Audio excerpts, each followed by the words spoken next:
Welcome, in front of me is a Nokia X10 and today I'll show you a couple tweaks and tricks you can do on this phone. So to get started, let's start off by opening up our settings and navigating to display. Here we'll have two different things I want to show you. Number one would be the dark theme. When you press on the text, it actually allows you to set up a schedule for the dark theme, so it will switch between light and dark mode based on the time of day, which is a pretty nice feature to have, especially for a display like this, which doesn't get really bright, so you might most certainly benefit from light mode during like daytime and outside when it's sunny. While during nighttime, you probably will prefer to have it in dark mode, which will just give you this nice darkness, a screen that doesn't feel like it's singeing out your irises. So there we go.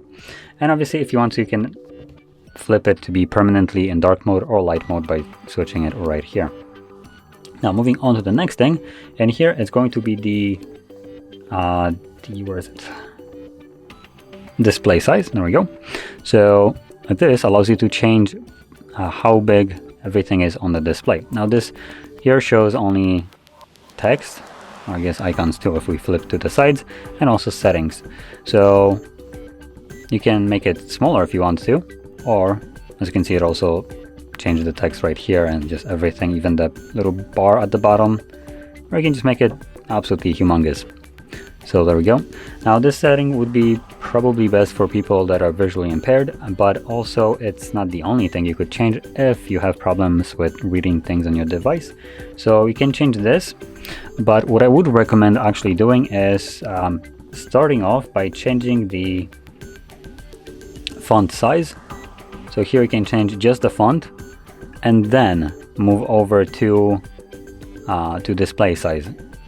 So this will then increase it quite further, but other things on display like arrows and application or how apps show up will still retain at the previous size. So you can obviously max it out too and have both of them maxed out, text and everything else.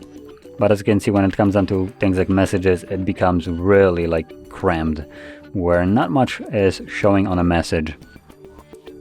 So there we go. Now moving on to next thing that I want to show, it's going to be the gesture navigation. Sorry for that. Oh gosh. There we go. So gesture navigation can be found under System, right at the bottom of the settings, and here you'll find gestures, and you can just check System navigation. So we have been using, at least I have been using the gesture navigation, but if you prefer to use 3-button navigation, you can toggle it on from here. Now also, if you're already running 3-button navigation, you can change it to gestures in here if you want to check it out. And if you have never used the gestures before, I'm going to quickly go over it. So you swipe up and hold to go to recent. So it will show you all the recent applications.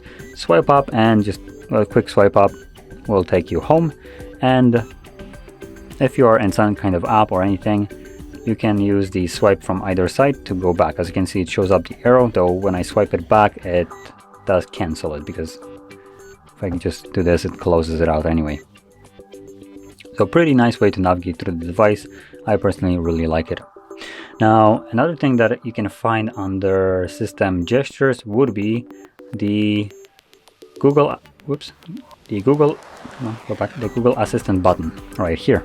So this basically allows you to toggle off this button if you want to. For that, you'll need to. So you can turn it off, and now it won't do anything. Now, unfortunately, it looks like we cannot assign anything to this button, which kind of stupid to be honest, but oh well. And we also have the power menu. Now I believe power menu is usually just default here, so by default it is turned off, so you don't need to do anything. You could maybe turn it on if you tend to use your assistant and you're maybe used to having it on power button, but personally I think majority of the people do prefer to have their power button stay as a power button. If you're not that kind of person, you can find it right here. And last thing that I want to show you, it's the recent app. Now it's kind of weird how this works. So we do have a dock here, right? So if you swipe between different pages, the dock here stays the same. Unfortunately, I don't have any other pages right here, so let me just kind of imitate this. So there we go. So you can see these apps right here, the 5 different apps, stay the same. But if I, for instance, just grab something, drag it over out of the dock, it replaces it with what I would consider like a dynamic application. So it will swap it out for most recent app that isn't on the home screen or on the page that you are right now on.